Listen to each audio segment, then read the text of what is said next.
kaya ka na-hurt, kaya ka na-frustrate. Pero one thing for sure, diba, habang napaprostrate ka, habang nadidepress ka, habang tinatawanan ka, habang nilalait ka, habang nadidrain ka, always remember, hindi mo to ginagawa kasi tumatambay ka, hindi. Hindi mo to ginagawa kasi nagsasayang ka ng oras, hindi. Kasi yung ginagawa mo ngayon, pwedeng baguhin yung buhay mo. Kaya tanggapin mo lahat ng sacrifices.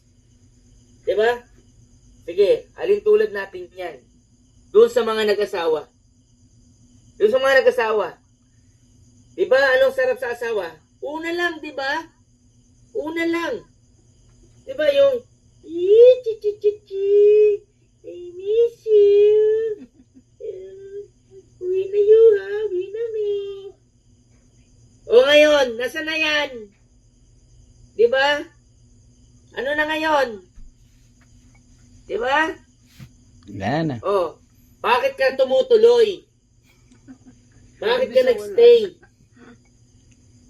Kasi meron kang reason kung bakit ka magstay. Na kahit hindi pala siya yung dapat na pangasawa mo. Hindi pala siya yung ano. Diba? Kala mo hindi nag-yosi, yung pala, grabe tumira ng yosi. Kala mo hindi umiinom, grabe pala uminom. O ano ngayon? Kulang braso. Iwalayan na? Diba kahit na palisan mo, mo na yun. Huli na to. Nandiyan ka pa rin, no? Ikaw pa nga nagpipinance? Bakit? Talagyan nyo bakit? Kasi nag-decide ka na for better or worse, till death do us Wala mo. part. Kaya nag-loading. Loading. Ano nangyari? Diba? Kasi nag-commit ka. Till death do us part. So, ganun din ang buhay natin ngayon sa business. Kasi dahil nag-decide ka na mag-business, nung bagong paying ka, ganito ka, oh. Yayaman ako. Nakakapaliw, grabe. Ito na yun. Talaga, alam mo yung sleepless nights ka. Diba, para kang namemesmara. Sabi mo, abot ka ba na yung mga pangarap ko. Ayan na, na-reject ka na, tinawanan ka na, nilait ka na, sinumpa ka ng kaibigan mo, pinla ka lahat ng friends mo, sinabihan ka ng kamag-anak mo, scammer ka. O ano na ngayon? Ano na? So ngayon mo sabihin yung for better or worse till death do us part. Diba?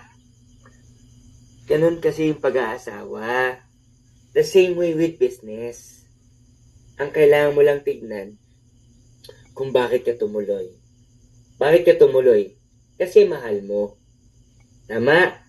Pangalawa, may pamilya na kayo. Na kahit gusto mong maghiwalay, wala ka ng choice. Kasi yun na yun.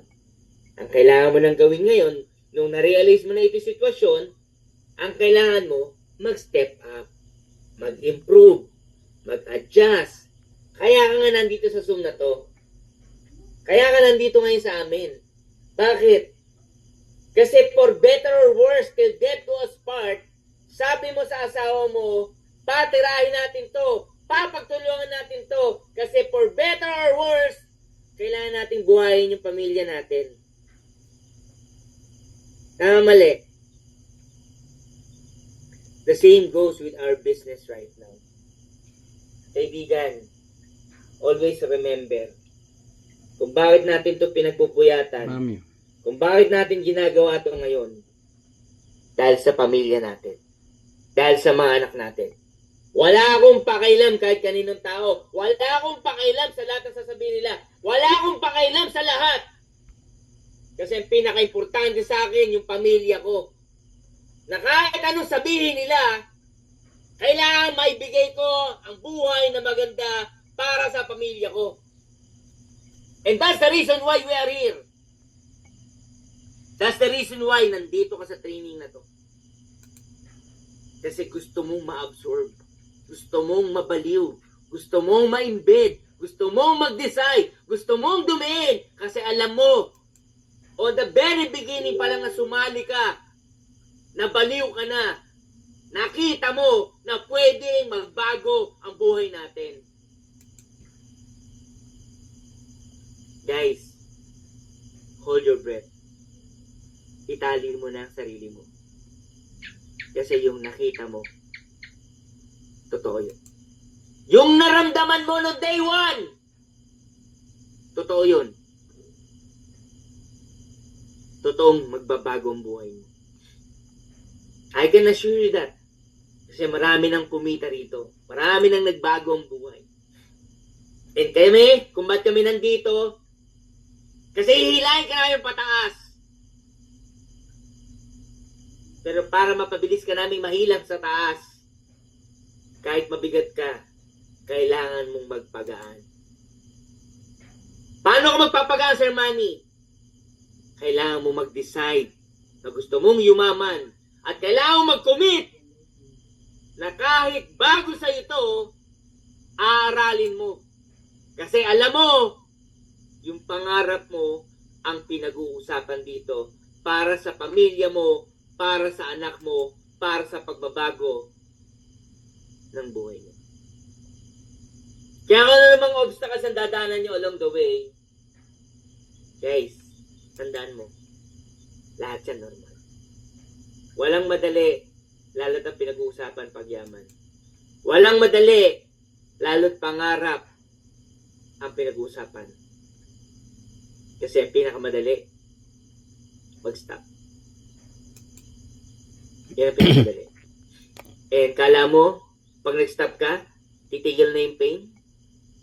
The truth is, mas lalala pa yung pain. Kasi mawawalan ka na naman ng option. Kaya this time around, hanap mo na yung option. Hawak mo na yung option. Ang kailangan mo na lang, lumiin ng todo. Tandaan nyo, huwag nyo iasa kahit kanino ang negosyo nyo. Yung negosyo nyo, kayo ang may hawak yan. Kami, instrument lang kami. Kami, guide lang kami. Pero ang tao magde-decide kung didiinan mo to, walang iba, kundi ikaw. Sa lahat na nandito ngayon, sa training na to, sino sa inyo rito? Diba? Sino sa inyo rito, yung magsasabi talaga, yung habang nakikinig sa training na to, habang nakaupo ka sa bahay, yung magsasabi na, Pres, PKP ako dito, Pres. PKP ako dito. Patay kung patay para sa pangarap ng pamilya ko. Sige, maglagay ka ng number 1. Kaibigan, dapat ramdam na ramdam mo yan habang nagsasalita ako rito. Ramdam na ramdam, tumatago sa puso mo, tumatago sa katawan mo, yung sinasabi ko, kasi alam mo, para sa iyo tong pangarap na to. Huwag kang papayag. Sasabihin nila sa iyo, hindi mo kaya. Huwag kang papayag. Sasabihin nila, hindi ka yayaman. Karapatan mong yumaman. Alam mong yayaman ka. Kailangan mo lang ilaban. Mali na malabo. Kaibigan, uwi na ako. Alas 10 lang. Ha? Malinaw ba? Hindi guys. Kaya ganito ako magsalita kasi ganyan ako kayo kamahal. Ayokong nakawin sa inyo yung pangarap mo. Ayokong mawala pa sa yung pangarap mo. Mag-partner. Hawak mo na yung pangarap mo. Joyce and Irby. Kailangan mo na lang ilaban. Kala mo na sumali ka? Titigilan ka na namin. Diyan ka nagkakamali. Kasi pag sali mo, mas makulit pa kami. Lalo. Kasi alam namin, pareho tayo ng pangarap. Okay? Kaya tonight,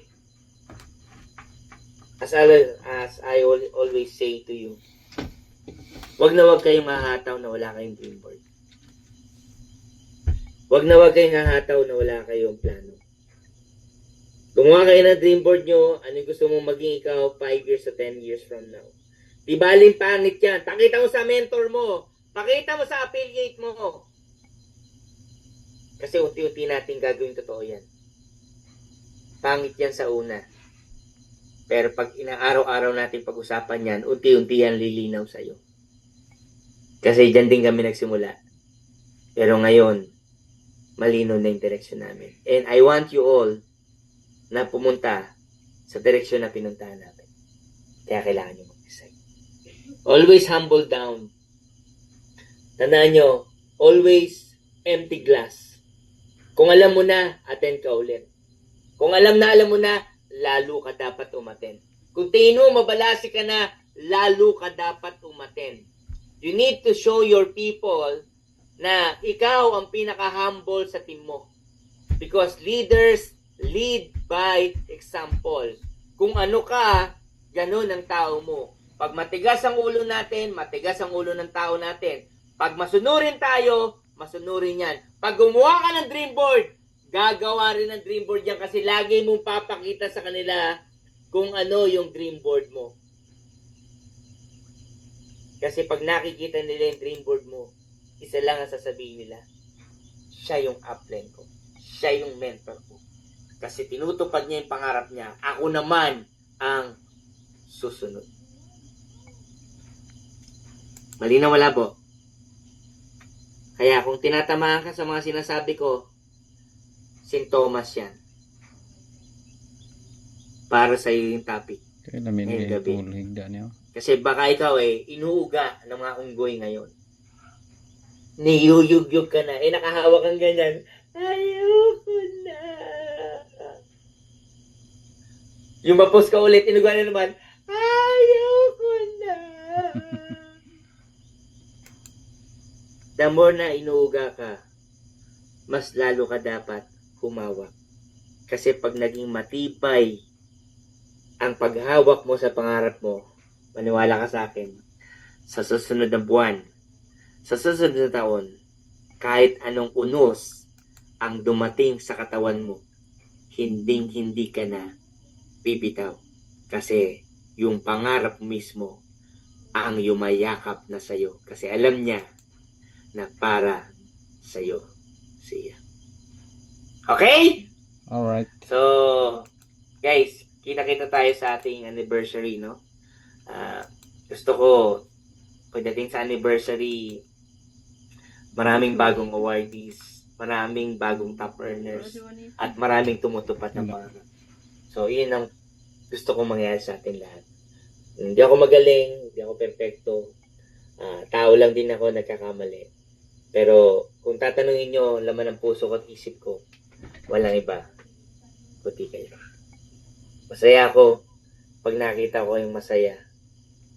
At magiging masaya pa ako lalo pag nakita ko unti-unti nang natutupad ang mga pangarap nyo. Nandito lang ako. Nandito lang ako para sa inyo. Malinaw?